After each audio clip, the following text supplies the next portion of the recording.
Welcome to The Explainer. So picture this. It's early 2026, and the Iranian regime is, well, it's teetering on the brink of collapse. Now, for Washington, this isn't some victory lap, it's a full-blown crisis. The U.S. is now facing a set of really high-stakes choices with absolutely no easy answers. So today, we're going to break down the realistic and, let's be honest, the risky policy options that are actually on the table. Okay, so let's dive right in. Here's how we're going to break it all down today. First, we'll look at the chaotic situation inside Iran itself. Then, we'll zoom out to see how its position in the region has been totally redrawn. After that, we'll pivot to Washington's thinking, look at the actual tools they have to work with, the huge risks that come with each one, and finally, what the most probable path forward actually looks like. Before we can even get to Washington's playbook, you have to understand what's happening on the ground in Tehran. See, the regime isn't just dealing with one single problem. It's caught in a genuine perfect storm. We're talking military humiliation, economic implosion, and a massive social rebellion all crashing down at the exact same time. Yeah, this crisis didn't just pop up out of nowhere. You really have to look back at 2025 to see how the stage was set. You had military strikes that just laid bare the regime's vulnerabilities. Then came the snapback of UN sanctions, which basically cut Tehran off legally from the world overnight. And the final blow? A devastating currency collapse that sent incredibly angry citizens pouring into the streets. And all of that brings us to the central question, the one driving every single calculation in U.S. policy. With the regime backed into a corner, Washington has a ton of leverage, sure, but it also faces some unbelievable risks. The goal isn't just to apply more pressure, it's about trying to navigate the fallout, whatever it may be. If you really want to get a feel for the economic pain, just look at this number. 70%. That was the rate of food price inflation in Iran during 2025. This isn't some abstract number on a spreadsheet. This is the cost of bread, of cooking oil, of feeding your family. This is what pushed people past the breaking point. So, how did the regime respond to all this public anger? Well, it dropped a digital iron curtain. To stop protesters from organizing and, more importantly, to hide its brutal crackdown from the rest of the world, it engineered a near-total internet blackout. Connectivity plunged to just 1% of normal levels. And behind that digital wall, the crackdown was absolutely brutal. Human rights groups are reporting that the state executed at least 1,500 people in 2025 alone. I mean, that level of repression, it just screams desperation. It tells you you're looking at a regime that is fighting for its very survival.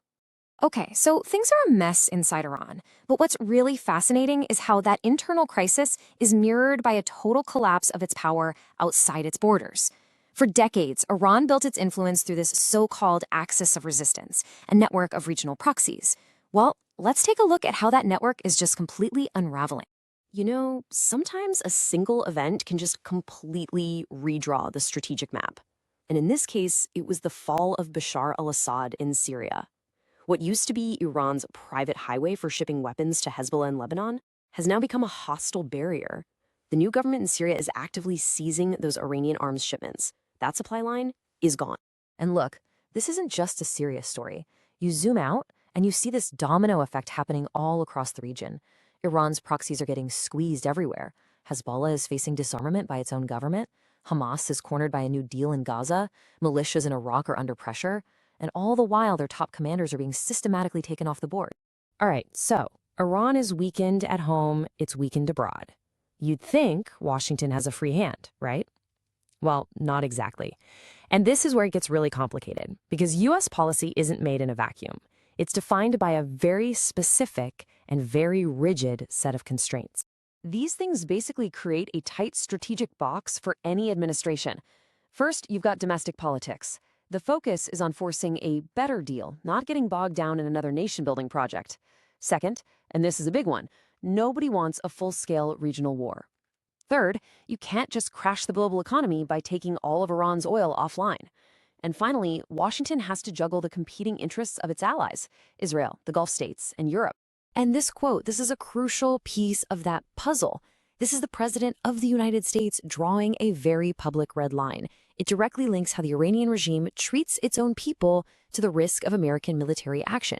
It's basically saying your internal crackdown is now our national security problem.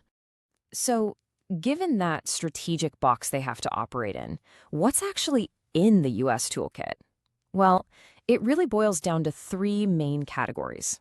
Good old-fashioned pressure, a little bit of diplomacy, and this broader idea of regional containment. First up is the tool Washington always reaches for, economic pressure. The strategy here is incredibly simple. Starve the regime of the cash it needs to pay for its nuclear program, its proxies abroad, and the security forces that are beating up protesters at home. And we're not talking about vague sanctions. These are specific, targeted levers. It means going after the Chinese companies buying Iranian oil, using the Navy to stop their shadow fleet of tankers on the high seas, and hunting down the financial networks that help Tehran hide its money.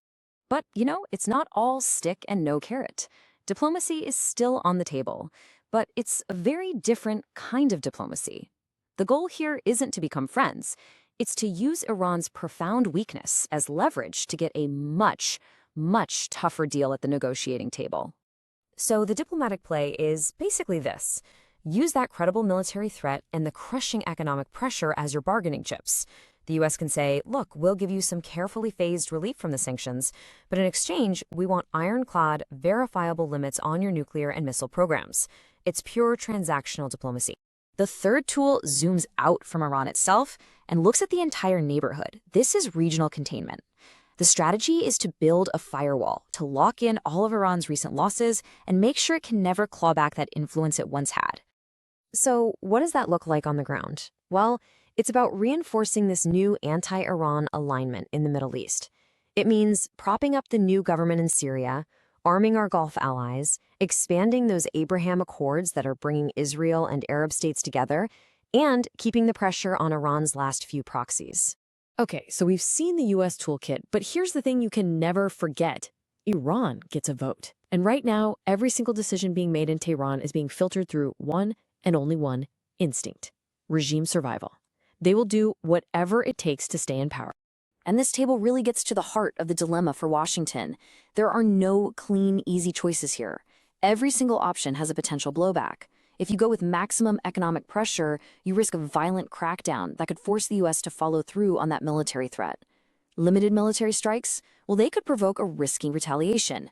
And diplomacy, which seems like the safest option, might just give the regime the lifeline it needs to survive. So, when you put all of that together, the chaos inside Iran, its weakness in the region, those tight constraints on Washington, the tools it has, and all the risks that come with them, where does that leave us? What is the most likely U.S. strategy that's going to emerge from all this? Look, the most probable path isn't going to be some single dramatic move. It's going to be a hybrid strategy, a really carefully calibrated balancing act. You'll have sustained economic pressure combined with a credible military threat to keep Tehran off balance, but also just enough diplomatic signaling to leave an off-ramp open. The goal here isn't to force a collapse, it's to manage a strategic decline. And that leaves us with the critical billion-dollar question that's going to define U.S. policy in the Middle East for the foreseeable future. Trying to manage a rival's decline without getting sucked into the chaos of its potential collapse is one of the hardest things to do in foreign policy. And for Washington, right now, this is the ultimate test.